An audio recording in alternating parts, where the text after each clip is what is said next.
Then out spoke Unferth, Edlof's son, who sat at the feet of the sheedling lord, picking a quarrel, for Beowulf's quest, his bold sea voyaging irked him sore.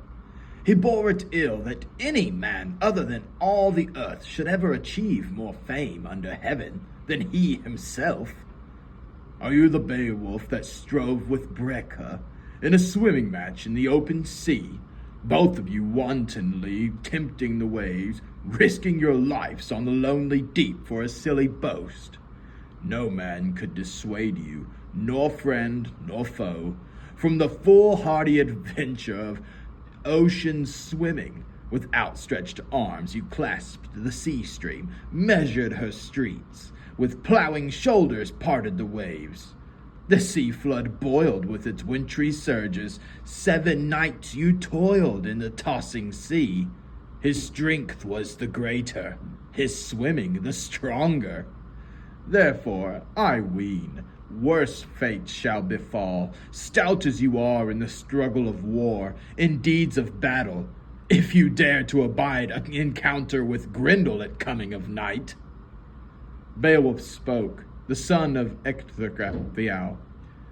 My good friend Unferth, addled with beer, much have you made of the deeds of Breca. I count it true that I had more courage, more strength in swimming than any other man.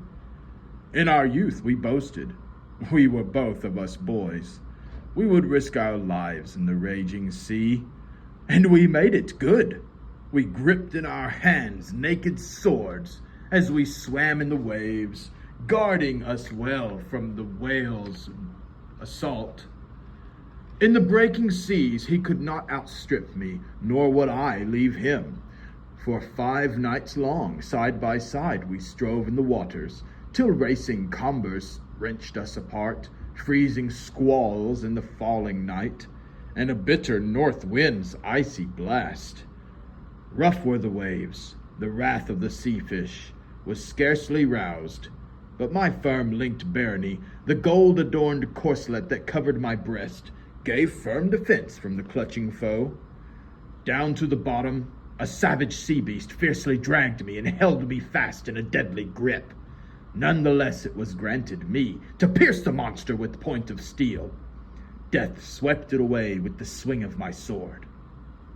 The grisly sea beasts again and again beset me sore, but I served them home with my faithful blade as was well befitting. They failed of their pleasure to feast their fill, crowding round my corpse on the ocean bottom. Bloody with wounds, at the break of day, they lay on the sea bench, slain with the sword. No more would they cumber the mariner's course on the ocean deep. From the east came the sun, bright beacon of God, and the seas subsided. I beheld the headlands, the windy walls. Fate often delivers an undoomed earl, and if his spirit be gallant. And so I was granted to slay with the sword edge 9 of the Nicors. I have never heard tell any more terrible strife, under dome of heaven and darkness of night, nor of man harder pressed on the paths of ocean.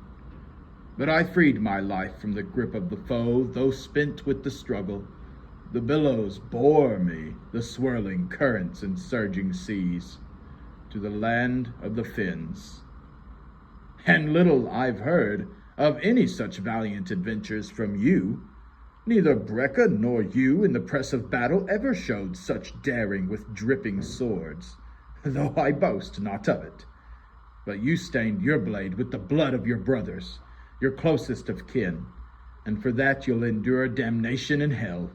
Sharp as you are, I say for a truth, son of Eglaf, never had Grendel wrought such havoc and woe in the hall, that horrid demon so harried your king, if your heart were as brave as you'd have men think. But Grendel has found that he never need fear revenge from your people, or a valiant attack from the victor sheedlings.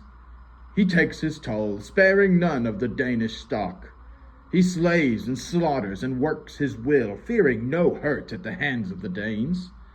But soon I will show him the stuff of the Geats, their courage in battle and strength in strife. Then let him who may go bold to the mead hall when the next day dawns on the dwellings of men, and the sun in splendor shines warm from the south. Glad of heart was the giver of treasure, hoary-headed and hardy in war. The lordly leader had hope of help as he listened to Beowulf's bold resolve. There was revel of heroes and high carouse. Their speech was happy, and Hrothgar's queen, of gentle manners, in jeweled splendor, gave courtly greeting to all the guests.